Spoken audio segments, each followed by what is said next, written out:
Welcome to this episode of the All Things REI podcast. I got a special guest today, a fellow Wealth Genius member, but he's actually a Wealth Genius head coach. He's a real estate investor based in Ottawa, Ontario. He's been in the game for quite a while, big on the mindset. He's also technically an award-winning investor too, which is pretty awesome to say, at Rivas Real Estate Investments. And you're a husband, you're a father, and you're actually also a jui-jitsu practitioner as well. So that's Yes. pretty sweet. Yeah. That's very unique skill set to have. A lot of your hands are into a lot of things and hobbies. But is there anything I missed, Luis? Just to let people know who you are and what you're about. I think that's a pretty good, like, overall of, I'm a family guy and I'm a real estate business guy, and I try to be, I aim to be like on a mindset game all the time. It's tough these days, Mm, but it's something that it's a non-negotiable for me. mm.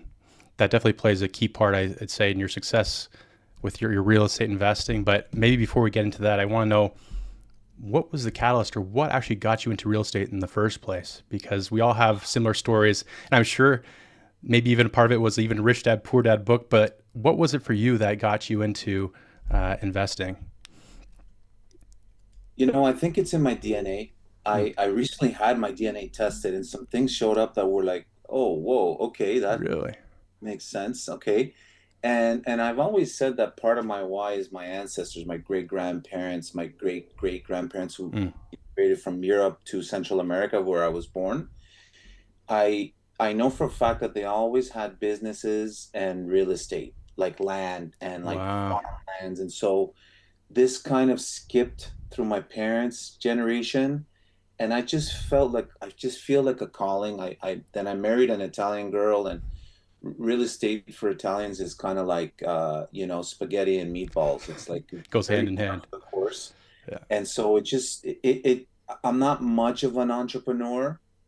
I'm more of a, if there's a lineup of entrepreneurs, I want to be the last one because I want to see some proofs of concept. And to me, real estate just seemed like there's some systems. Um, Traditionally, people that do real estate do well in life. Mm, But for me, it wasn't until I got involved with the multifamily that I feel like I learned another language. mm. Do you have? It sounds like you had a breakthrough of some sort. I did have a huge breakthrough. My wife and I we bought a couple of pre-construction condos. Oh, This was back in went around. 2015. Yeah, this was when there were no condos in Ottawa and it was Mm, like starting up. And so we said, let's buy one and then we'll rent it out. And it didn't we didn't underwrite back then the way we didn't underwrite, and so we got caught. And what we were doing at the time was speculating. It wasn't really investing. oh, yeah. and This and this was uh still the time then when it was kind of still appreciating over time. You could almost say, hey, yeah, next year it'll be worth X percent more. the thing is that in Ottawa things don't appreciate so abruptly, Mm, so everything's extremely slow in Ottawa, which is a good thing in some ways because it's predictable. But the condo market never popped, and so we held for like a few years. The first condo we converted into an Airbnb and it did well, but it became very burdensome in terms of management. mm-hmm, And we just had our second baby at the time, so it just didn't align with our life and our future, and so we sold. And then in 2018, when I went to the very first 12 Genius Boot Camp, the rest is kind of history, as they right. say. You're one of the OGs. Yeah, I was there at the very first one, and I already knew Alfonso for like 10, 15 years prior to that, so it was just like natural. It wasn't like anything like scary or unknown for me because I already knew he was killing the game at that time. Mm. There's already a proof of concept, so you knew he was Oh, legit, not like a yeah, snake oil salesman like so many other people out there. exactly, exactly. And this was 2018, before COVID, and the landscape was different. Now the landscape is changing and changing and changing very abruptly. The cycles are not as predictable as they used to be. Mm-hmm. There's pros and cons. to that as well. But that's kind of how things started for me. Like I would have probably maybe went back and tried to like flip homes, and it's just for me time. I didn't have time back then. I Right. had a full-time job and two babies with my wife, and we were both really stressed out I can because of imagine that. lack of That time. sounds like a handful, especially if you got little toddlers. I know my brother just had his niece, and then he's been Oh no way. working hard. Yeah, yeah. Turning one actually October 1st, but uh, Congratulations. I've seen firsthand how much family can impact things in a positive way, not negative at all. But it just changes your Absolutely. priorities a little bit. Um, Yeah. with you hopping in, I guess, did you have any hurdles or things that you had to get in order in terms of making the leap into the multifamily real estate side of things, or since Alfonso was there, kind of being your friend, your mentor, it sounds like it's fairly seamless. But I'm not sure if there was any friction or concerns at the time. My job was kind of like this, this gorilla that's in the corner of the room. And Mm. recently I started to see a lot of like videos and a lot of like podcasts about people saying if you have a side hustle or you're excited about, don't talk about it at work. Uh, And that's exactly what I did. I was talking about it at work, and I was starting to get a bit of a bad reputation for always being positive, being the inspirational mindset guy. They don't like really? that. They want you to toe the company line, and if everybody's miserable, then we all have to be miserable. Mm. If you're excited about something outside of work, outside of your 9 to 5, don't talk about it at work, and unless you're willing to face the consequences. And so, for me, my job was like my nemesis, if you Mm. will. And then when COVID happened, things really got exacerbated. Actually, my wife retired first Oh wow, in 2021. good for I her. said to her, you got to pull the plug. Like we can't handle this. Like she was crying every day, Wow. uh, and it was because we were all working from home now, and the kids were as well online. So Hmm. I was a manager. I didn't really have the flexibility to be off of the meetings, and it was a really stressful time. So, COVID was a painful time, but it also was a great time because it forced me to make decisions. It forced my wife and I to make decisions about our future that we may not have made if the situation wasn't as volatile as it was. Right. Without that push, it forced you to choose sooner than later because you can't sit on the fence all your life. You can't You let life happen can, to you you. can, you can, but Well, guys like us, we don't like sitting on the fence. that's a good point. I guess I see life as like you don't want life to happen at you. You want to make life happen by doing things, taking action. I don't. For me, I get anxious in a way, thinking, "Oh man, what do I got to do?" Or if I am sitting on the fence, "Oh shoot, I have to make this binary decision. Is it yes or no? Is it black or white?" So maybe yeah, you're right. I shouldn't speak for everyone, but that must have been tough. I want to bring up a quote actually that maybe kind of ties into this. In a previous interview, you said it's so important that you get your life right so that real estate can plug into it. And most people come here and they want to make real estate great so that they could fix their lives, but Hmm. It the sounded odds are against you. it sounded like you fixed it pretty well, at least by quitting the job or finding a way to quit it so that you could focus on the real estate and whatnot. Yeah, and it's by no means fixed, just so you know. It's a Nothing's work in perfect. progress. Yeah. And it's just like a true jujitsu person. Like you know, you if there's one thing about jujitsu is that it humbles you. Mm, Like just when you think you're the boss and you're making everybody tap, somebody chokes you out, and yeah. it's like you're lucky enough that you can tap so that you can live to play another day. So Exactly. real estate, and I see it with my students. They come here and they just want all the information, and they want to binge watch, and they want to like get everything done in like 90 days, but there's still an issue with their mindset or with their confidence, or there's trauma, or there's limiting beliefs is a big one, and it's Hmm. it's part of the intergenerational wealth transfer. And when people think about wealth, they think about money. It's not just money. It's like it's a composite. It's processes. It's frame of mind. It's it's the ability to communicate well, it's the ability to manage well money and time well. These are all part of the wealth transfer. Unfortunately, sometimes our parents, because of intergenerational uh, Hmm. trauma, will we will inherit some dirty laundry, some limiting beliefs, some, some gremlins or skeletons in the closet, whatever you want to call it, and it can be fixed. Hmm. But a lot Thank of God. people Yeah. either think they can or they don't want to deal with it, and then they're like, well, how come I can't get anything right? How come I can't, like, how come nothing ever works out for me? Hmm. Because you're wondering and asking the universe, why is it not working for me? When you should be asking, when you should be saying, how can it get any better than this? How Hmm. can life get any better for Reframe me? it. Yeah. Yeah. Because and people say, well, I can't manifest and I can't do it. Like I'm not good at it, but they're very good at it. They're just manifesting negatively from a negative place. Interesting. I've never heard of it that way. That you can manifest the negative. It's definitely true. You can attract it, but putting it that way You're is very. attracting negativity, you're attracting, self-deprecating thoughts and Hmm. feelings and people and like customs, like bad habits, Hmm. avoidance behavior.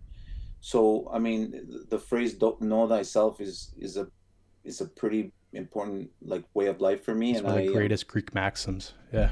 completely always try to keep learning about myself and evolving and hopefully leading by the right example and leaving a wealth transfer, a legacy that will empower my kids to have the right amount of money, the right amount of time, the right amount of beliefs, the right amount of, like, customs and processes and tools, basically tools Hmm. that they can get and become bigger and better than I. That's quite a. That sounds like part of your why. Leave that great legacy, and again, be that example too. Because as with those young kids, I bet, yeah, you if you they model after you, and you don't want to keep that generational. I don't want to say curse or anything like that, but it really affects them how they Can be. think. It Yeah, can be. it It can definitely be. does. They won't ever remember their mom and dad working at a job. Hmm. Like my oldest said to me the other day, Dad, did you know that people actually have to work this weekend? And Wow. I thought to myself, well, yeah, we're always out. Like, people are working, but he just doesn't, like, he didn't really, like, understand it. And I said, yeah, people have to work over the weekend. People have to work overnight last night. Mm. And I said, and we're blessed that mommy and daddy can be at home and work from home. And by the way, I don't call it work. I call it either I gotta do some business or I'm on coaching calls. I don't use the Interesting. word work Because that's more because negative, or. work is job, and Mm. and they must have seen some meme or something, because whenever they hear the job, they say, "Ooh," they say the J word. I'm like, what? The What are you guys chair. watching? But these kids are like, they are learning things a lot earlier than you and I did, man. Oh, Like, absolutely. With the internet, but also you as your wife and yourself being the parents, it definitely helps. I yeah, can it definitely see that does. being positive. It definitely does. And my wife is also a jiu-jitsu practitioner, and the Oh, boys, no way. they're all at jiu-jitsu right now. Oh, The boys are training for their blue belt in a month. that's a huge milestone as well to get the blue belt, to surpass being the white or whatever it was as the So this child is ranks. Japanese, Tom. Yeah. This is Japanese, and so there's few more belts than BJJ. Okay, my fault. My fault. But you're right. Like in BJJ, blue is like, kind of like, you're not a beginner anymore. You know Hmm. your way around the mat, and so in this case, blue is kind of like halfway or almost just over the halfway towards the black belt. Okay, so it's already surpassing the blue even at that point. You're more like talking a purple belt potentially. Yeah, Yeah, kind of. Yeah, that's very kind of. impressive. I Thank think you. that's a really good skill to have for my children in the future. I'm definitely going to put them in BJJ because I can see, like you're saying, the mindset, but also it teaches them to have confidence in themselves, not just to handle themselves in terms of being able to be calm, but then when needed to and have a lot of violence, but it's the confidence that you can have, because a lot of times kids are that's what they're lacking, and I think a You lot know of what people, I even heard? adults, are lacking confidence. Oh my God, so many adults and anxiety that Hmm. we're either riddled people like the society today is either riddled with anxiety or depression or something entirely different that is like really like not understood. Like, I'm talking Right. about schizophrenia and Yeah. like bipolarism. It's a lot out there. And I heard recently, I saw in a video that dads that roughhouse or parents that roughhouse, especially the dad that roughhouses Hmm. with the boys end up growing more confident Oh wow. Yeah. because they're used to the roughhousing. They're used to that type of like somebody bigger than them, like grabbing them. And, I don't try to make them cry, but sometimes they cry. And Hmm. it sucks. I mean, I don't want to make them cry, and my wife hates it, but I don't feel like I know for a fact that my dad wasn't about that. Hmm. He was very much no rough housing. Like he even had a saying in Spanish, and I think I would have benefited from that a lot because it's just part of my nature.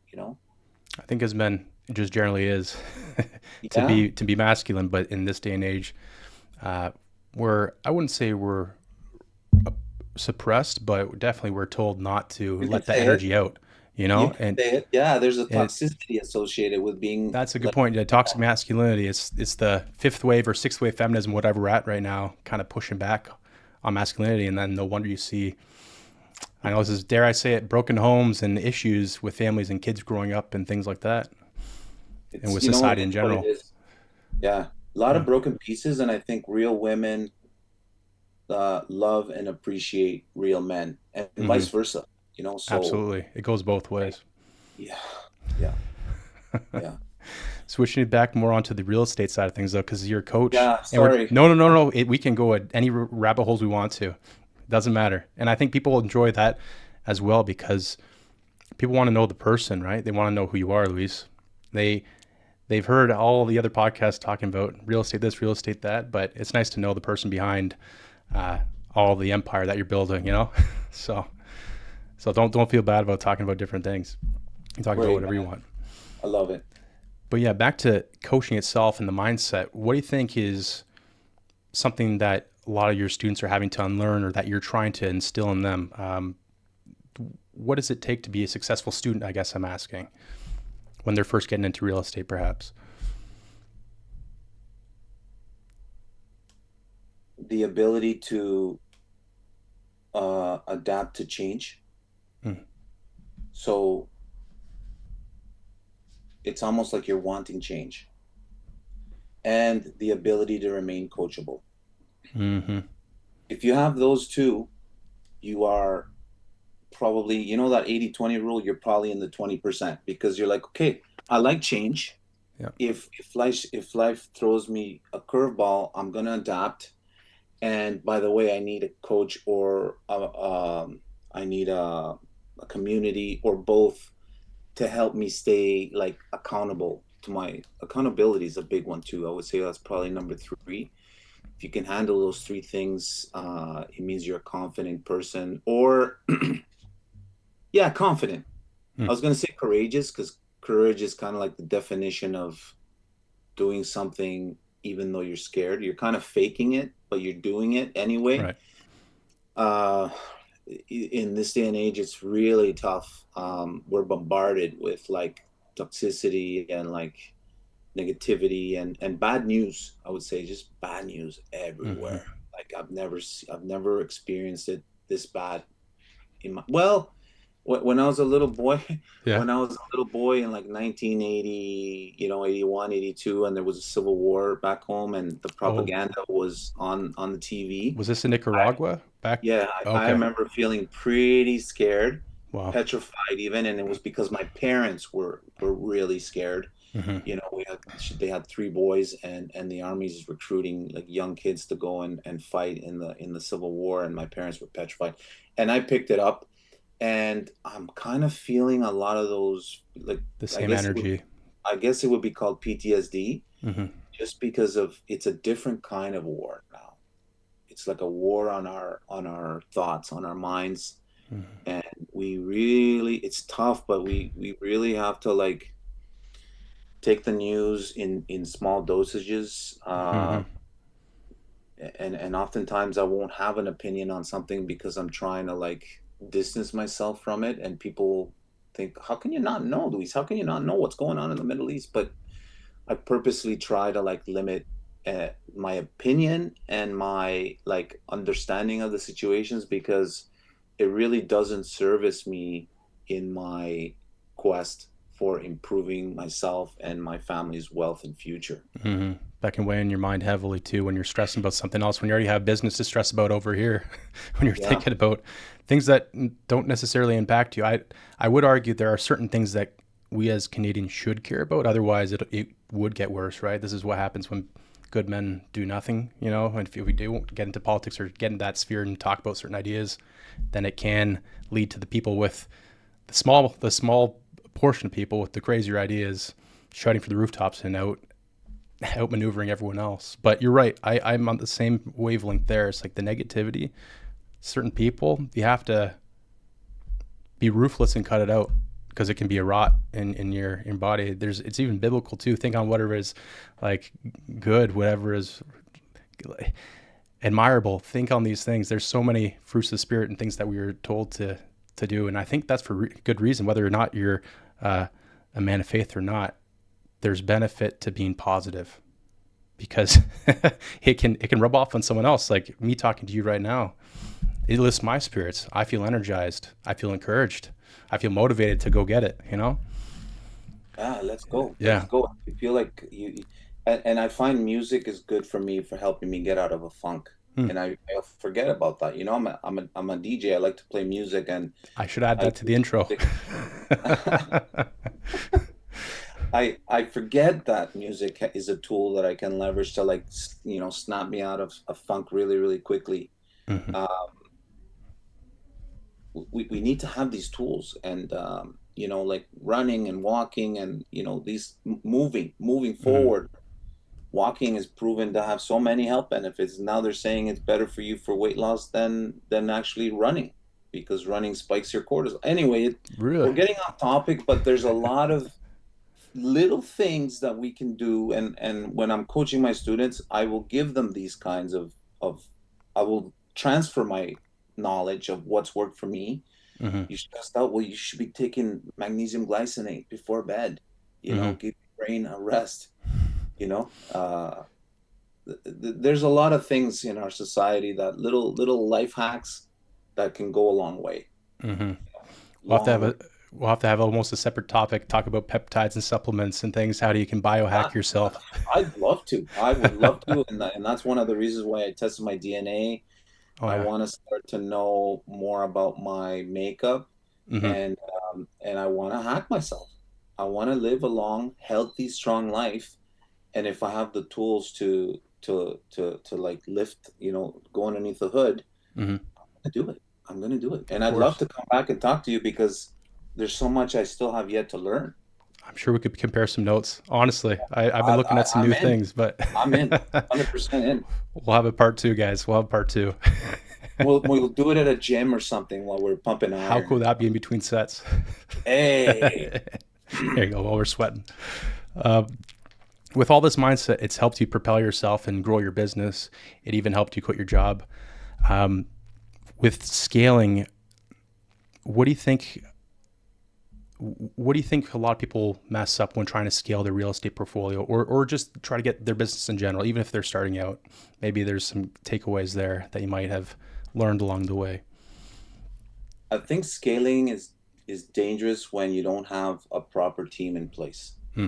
And the proper team is a combination of either um, a property management person or team, or you have a superintendent and you're managing them, or you're managing the property manager, whatever the case may be. Hmm. And contractors fall into the project management side of things, if you're talking about scaling.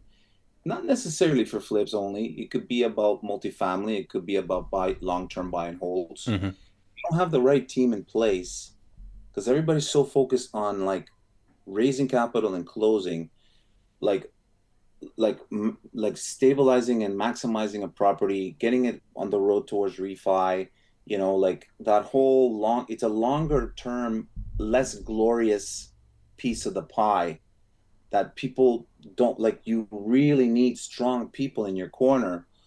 Otherwise, you're gonna you're gonna try to level up, but then you're gonna either hit a wall because you're doing it all yourself, or you're gonna like get squashed like a bug because the people that are surrounding you are gonna like make you go broke. Hmm.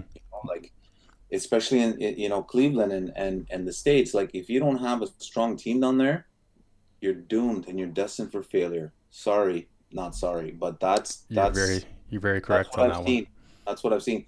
The deals are everywhere and it's a cheap price per door, sure, but if you don't have a contractor that can keep you on time, on budget, and on scope, you're in danger. How would you go about finding these contractors or finding these people to be on your power team? Are there any things that you generally do to vet them? I know it's maybe specific to one. Let's say if you're vetting a contractor, it's different than vetting a property manager or a lender, let's say. But uh, do you have any tips on finding those people or trying to kind of suss them out, see if they're good people? Yeah, yeah, definitely. Word of mouth and recommendation from people is a good thing. Hmm. It's not the whole thing, but it's a good thing. And you have to look at the person that's given the recommendation. I've had people give me recommendations and say, "Oh, that guy Tom, he's a real loser." But then I'll look at the person and I'll say, "Well, this person's a loser. Chances are I might like Tom." Right. So I'm looking at the scoreboard or the proof of like the past successes of this person or team that I'm trying to recruit as part of my power team. I like spending time with them if possible. I like to go to their house to see how it is. Is it Right. How they clean? interact. Yeah. Is there 10 unfinished projects? That's a big red flag. Mm. How is their car kept? I've How do heard they that one keep actually. When you vet tenants, you see is their car clean or not. Big indicator. Yeah, what are Yeah. they posting on Facebook? Are they posting about nonsense or negative stuff? Hmm. Or are they posting about successes? And I want to know what kind of screw ups they had. Hmm. Because if you don't have screw ups, you're not trying hard enough or you haven't been in the game long enough. So those are also red flags. And really just trying to understand how they've dealt with difficult situations in the past is something that interests me, and I would want to have a conversation with people about that. Yeah, if you're going into partnerships, you definitely want to know if they have any skeletons in their closet or how they perform at least under pressure. What do they do, even Everybody's if they got them. messed up? Because it will Yeah. probably happen. How did they perform, or did they just ghost you, or like what are they going to do? So that's a great point. That's a really great point. I guess uh, in your real estate investing career, have you had any screw ups that you learned some good lessons from? Are there any sort of things that maybe people should learn from your mistakes so they don't make them themselves? Yeah, I can think of two right off the hop. One of them is is going down the road of like a development in a very niche location. Mm. You're gonna want to have your financing 1,000% etched in stone and kind of like set it and forget it, because you could be looking on the barrel of a really really catastrophic situation, and it only you could only take one deal to like completely derail you or end your career. Hmm. That's a big one. And then I would say lending to friends, um, tricky, Mm. or people that you feel are, you know, I feel they're good or what they're telling me is good. Um, yeah, I lent some money and it wasn't a big amount, Hmm. but it was like the way that the relationship basically fell apart. That really hurt. That Right. really hurt quite a bit more than the money. It wasn't a lot of money, but lending to people that you know and you think that you love and trust them, but in the end, I suppose if it would have been like an equity position, it may have been different, but this was like essentially like a handshake, because it Oh, was with friends. promissory note. Yeah. Being there. Essentially, Yeah. that's what it was, and it hurt. It still hurts actually, and it wasn't even that big of an amount. I'll be fine with it, but it's just the way things played out completely severed the friendship, and it's painful. At the end of the day, it's people. Real estate is people, man. Real Hmm. estate is like 80% people, maybe even 90% people, and 10% is like structures. That's really true, actually, because I know you probably read the book Who Not How. It's I everything think people people that book should be rephrased to who and how, who and how. Why do you say that? because it's not who, not how. It's like the how is a big portion of it too. It's like the people and the processes. It's not It's people. It's synergistically other working people's together. processes. It's other people's like connections. It's Alfonso always talks about OPM and OPC and OPS, Hmm. and essentially that's what the book Who Not How is about. Is about leveraging other people's networks and other people's know-how and other people's experience. And if they help you develop better systems, then it becomes as well as part people come to Well Genius because they're searching for their how. Hmm. But I was like, what's your why? What's your why? What's your how? Like, how are you going to execute this freaking thing? Mm. They don't know. So they're frozen. It's like they want to learn how to speak another language called multifamily or flipping or USA investing, but they don't even know they don't even know the first thing. So, you got to find the right the right fit for you. Yeah, that's interesting to find the right fit.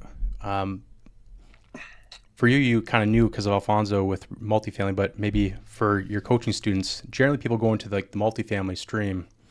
That's a pretty pretty catch all, I guess. From there, once you get your training wheels off, then you're maybe allowed to diversify a little bit more into these other streams, but you need to get that firm foundation first. That's our mantra. And a lot of people come here and they want to invest in the States right off the hop. Mm. And essentially that's like wanting to learn two languages at once. You're trying to learn the basics of like whether it's flipping or multifamily, and you're also trying to learn the idiosyncrasies of the US, which are different than the idiosyncrasies in Canada. So I'm not saying it can't be done. It's just another level of complexity that you have to manage. Mm-hmm. Investing in the States has different rules of engagement than it does over here. So you have to be aware and you have to be able to shift Mm. gears. It sounds like you've been making a maybe a pivot here, kind of researching the states a little bit. You're alluding to Big this. time. Yeah. Big time. I think if you're not, then there's something fundamentally like off if you're not considering the States, because there's different opportunities down there. I'm not saying better or worse than the Canada.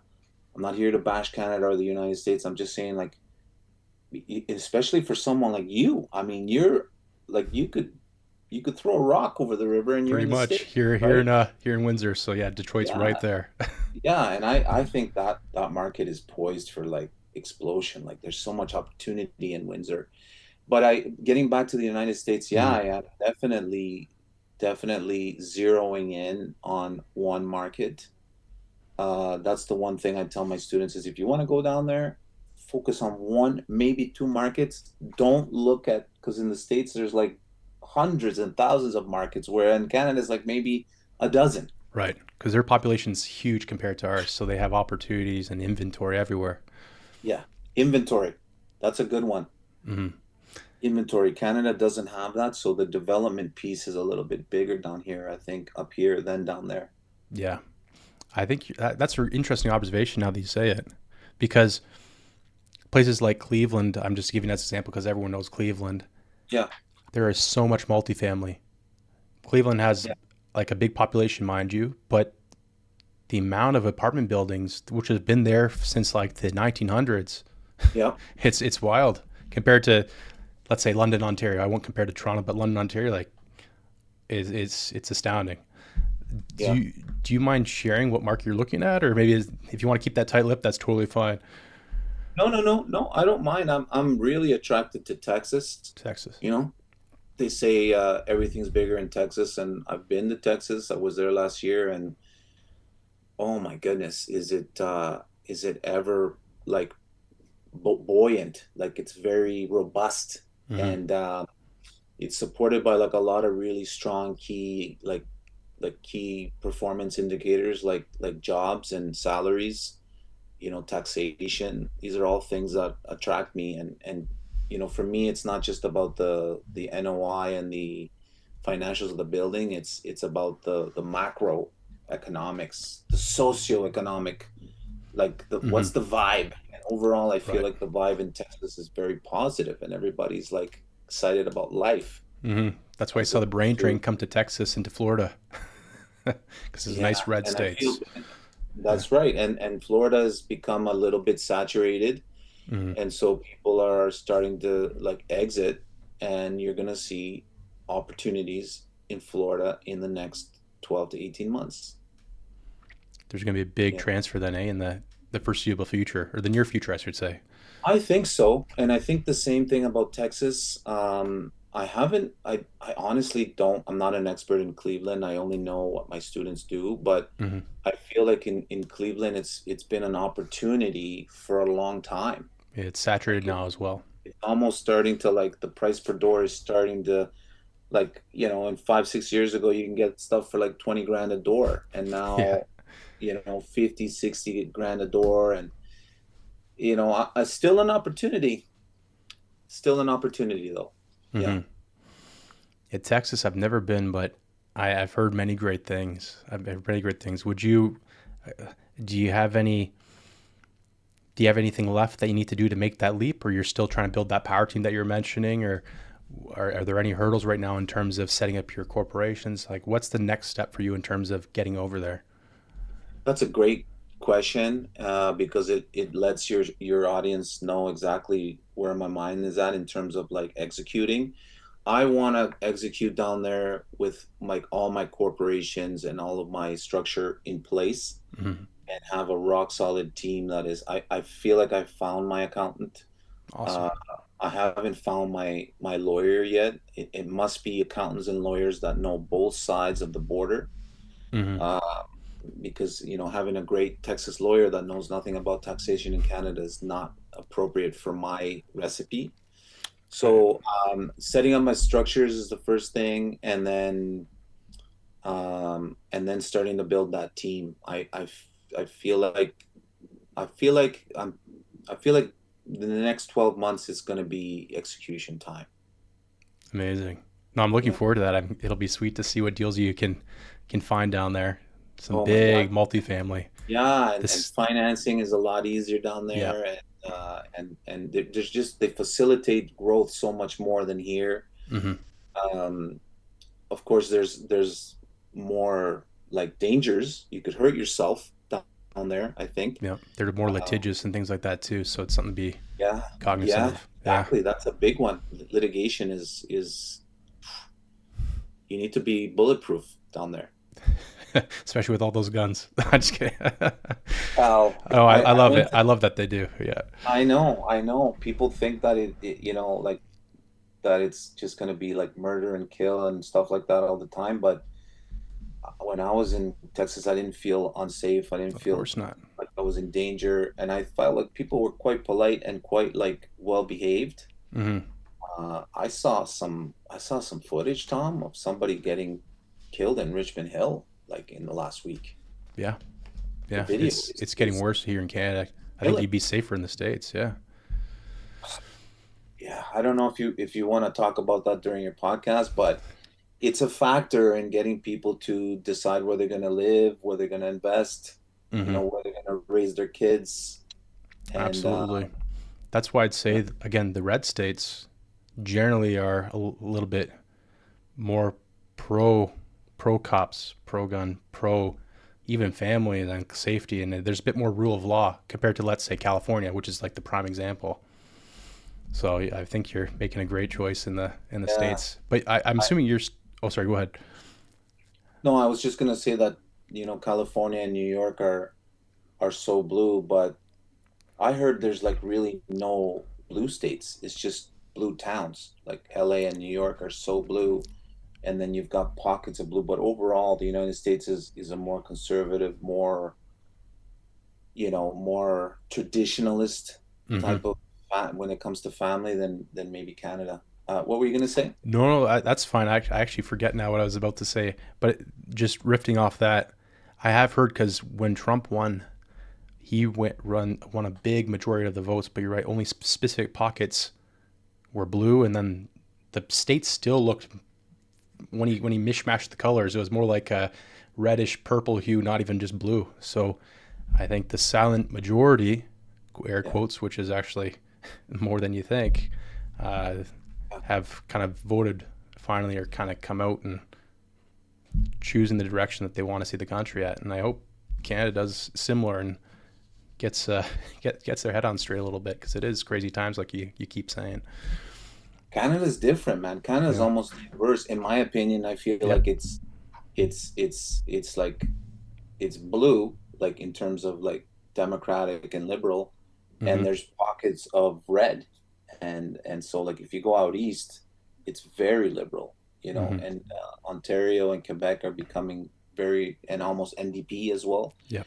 You almost, the red states in Canada are basically Saskatchewan and Alberta. That's all that's left.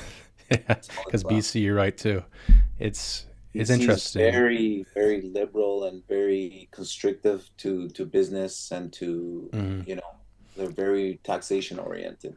I wish people would read George Orwell's 1984. It's like a classic, but if you read some of those things, you realize the shifts and the moves that are slowly happening throughout the world, not just Canada, and people just blindly sleep into it, like sleepwalk into it. They don't even care.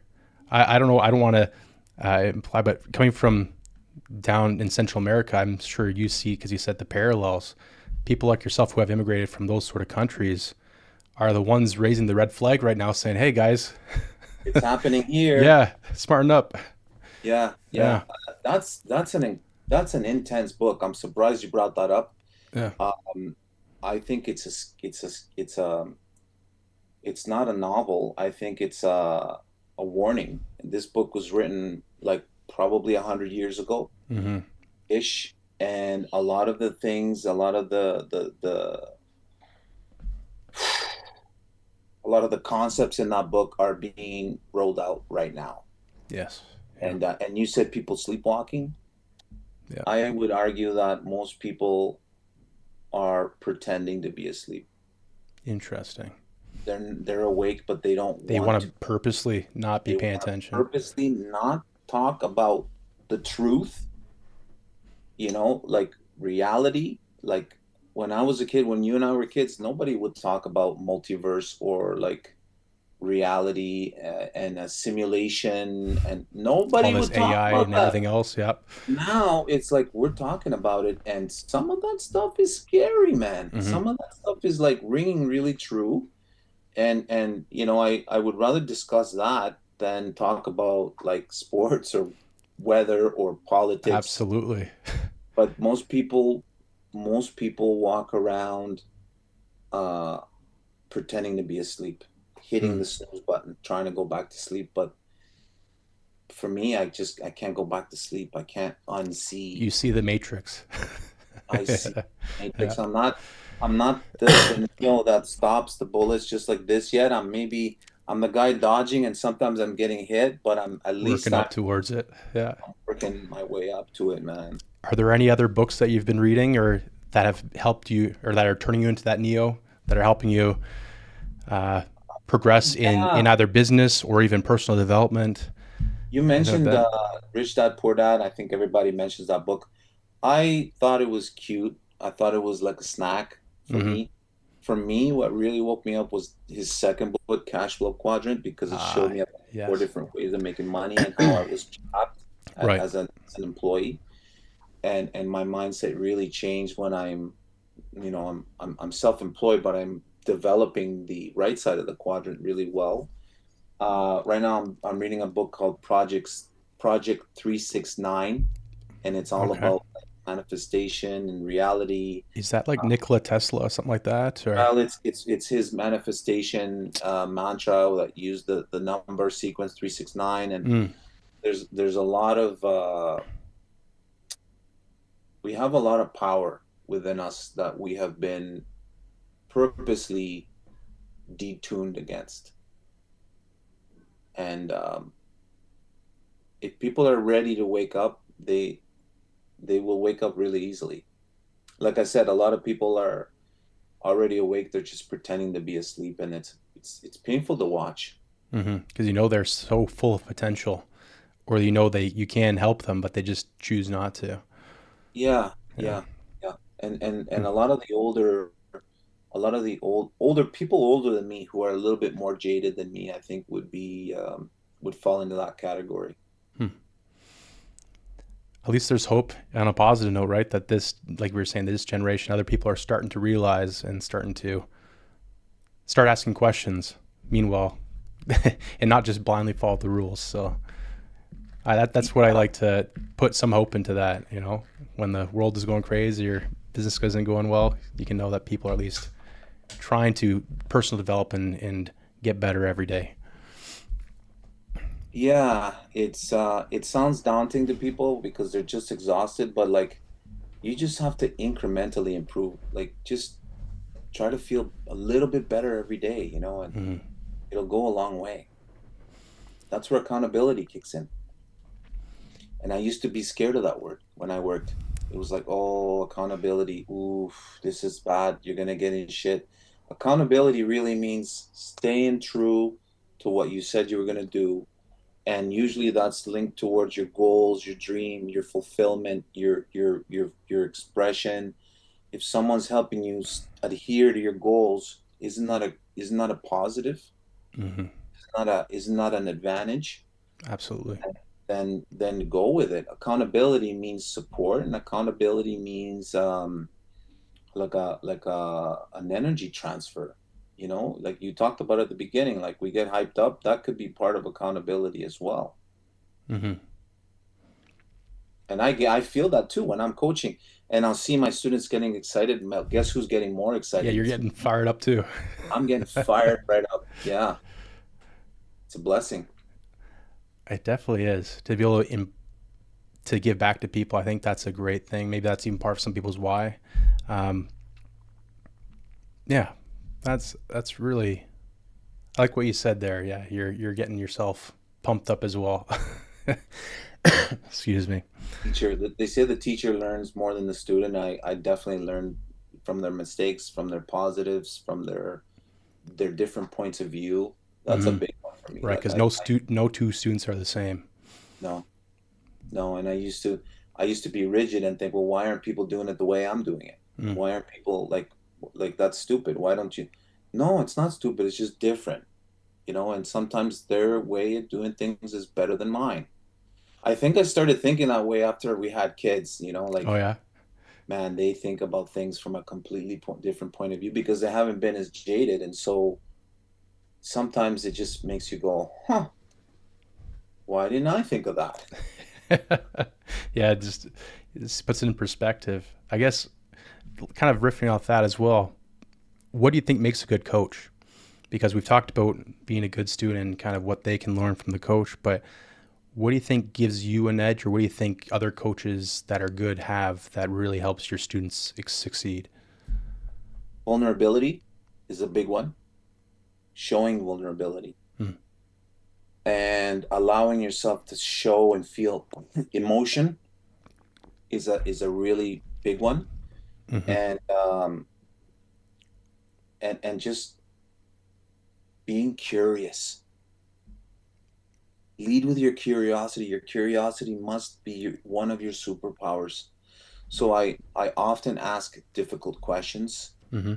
that most people wouldn't want to ask. But if I ask it, I run the risk of upsetting the person on the other side, but I have a good judge of character, and I can feel when it's time to maybe ask that difficult question, and it shows my student or the other person on the other side that I'm trying to coach, that I'm trying to lead us into that place where it's safe to be vulnerable, Mm. it's safe to dream, and then you almost start to become and think and feel like a child.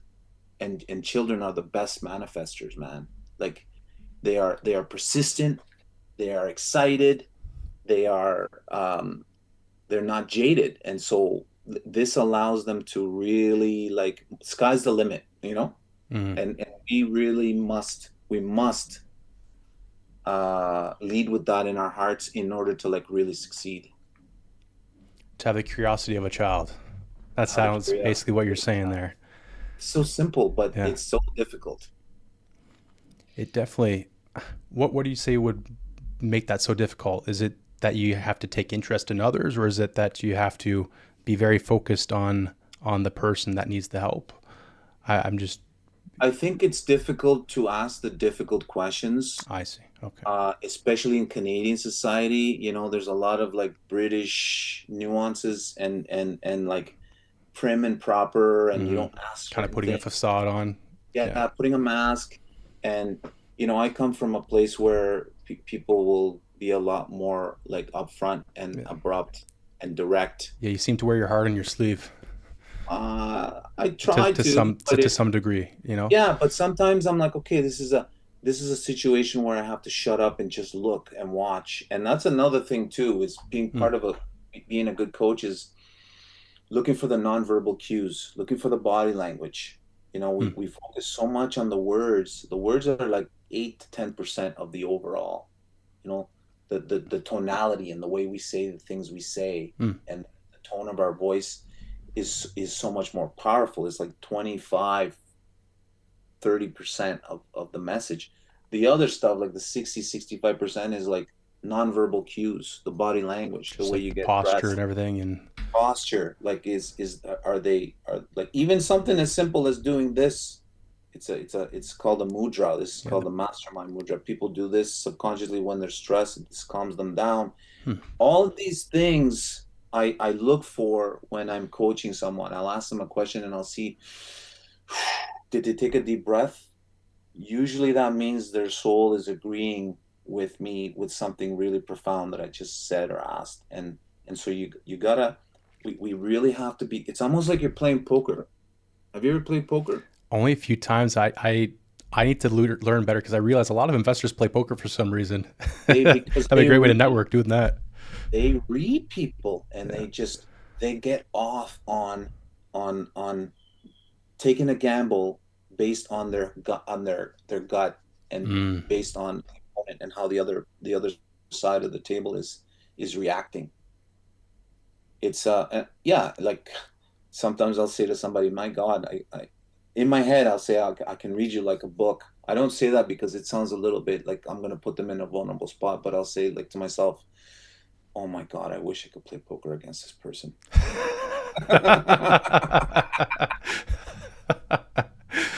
And uh, sometimes I'll ask the same question 2 or 3 times at different points in different ways, to see if it still just to lines up. get just to get to the point,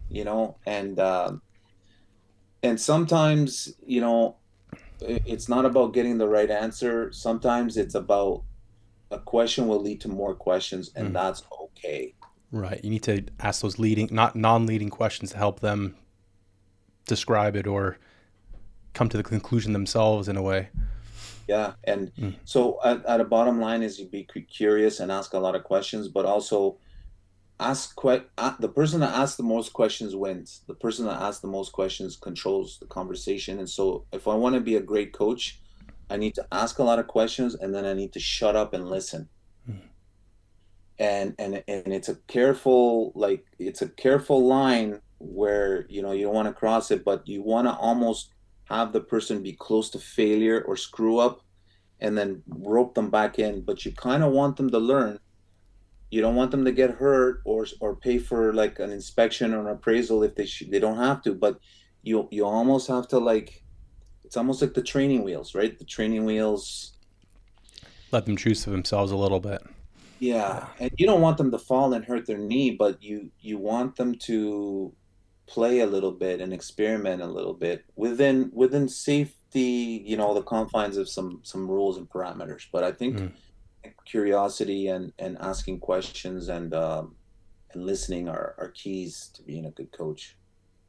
I think you really distilled that well. I think in general too, as a whether you're a newbie investor or you're even trying to progress in your career or business, it's good to have someone that you can bounce ideas off of, or in tough times keep asking those questions. Have you ever had any mentors like that? I know Alfonso's probably right there because he's one of your close friends.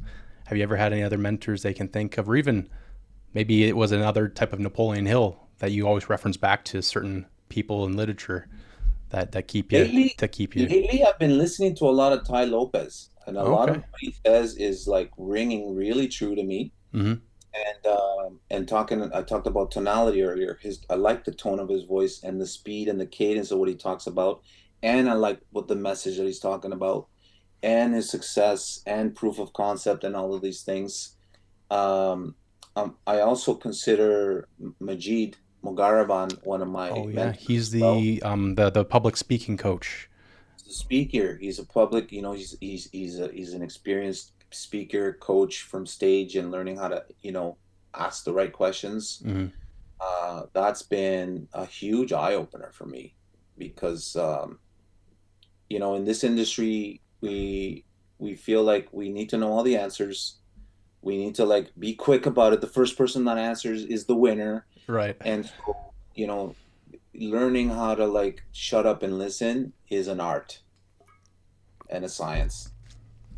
And so, um, yeah, my mentors, I haven't had a lot of mentors throughout my life, Mm. but I feel really good about where I am right now in terms of like mentorship. And, they say the once the student is ready, the teacher will appear.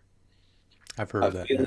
I feel it's only recently that I've started to be ready to receive. By recently, I mean within the last 5, 6 years, you know, that I've started to be ready to receive that type of mentorship. It's Mm. a decision that my mind and body made, and Right. then the people came into my life.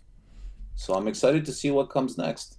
Absolutely, and I'm excited to see what comes next for you too, with your U.S. investing, with your Japanese jiu-jitsu, with everything you got going on, and then we'll have to compare the notes about the peptides too again as well. But Love to. Luis, this has been an honor talking to you. This has been great, and I know we meandered at a lot of different topics, but I think it really was eye-opening for me a little bit to understand you better, and then hopefully for the people that watch this in the future and get to know you more. So thank you. Where can Thank people you. find you on Thank social you. media? This has been a lot of fun. You can find me at cashflow.rivas on Instagram and on my YouTube.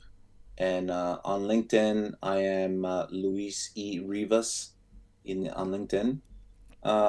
Yeah, that's kind of where that's kind of my branding is Cashflow Rivas. Yeah, Hmm. that's And then people will have to meet you in Ottawa too, or at some of the masterminds or the boot camps as yeah. The well. boot Yeah, camps, in person's always better, I'd say. If I wish one day we could do expand. this in person. I know, Yeah. expand. I remember one boot camp I got a chance to spend time with you and your brother, and that was one of the highlights for me in London was because I don't often get a chance to like sit down and like talk about martial arts or talk about things that are not real estate related Right. with real estate investors. I love that Mm. because one thing that kind of gets to me is when I go to the boot camps and the meetups and everybody just asks me the same thing. So what kind of deals are you working on?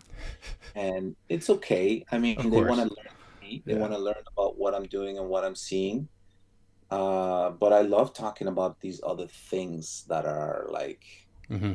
Things that get you going, that get your yeah, mind running. yeah, Yeah. yeah, yeah, Yeah. yeah. Well, Luis, thank you, man. I appreciate your time so much. And then we'll put Well, all your social media in the description as well. And then we'll have to do this again. I look forward to it, and maybe the people in your on your channel can write down what they want us to talk about next in the comments. That'd be fantastic. What Yeah. do you Have want a to little hear Q&A about? What do you want session. us to talk about? Yeah, absolutely. That's a great idea, actually. We'll do that. Amazing. Luis, thank you. And to everyone, have a good night. Bye bye. Thanks, Tom.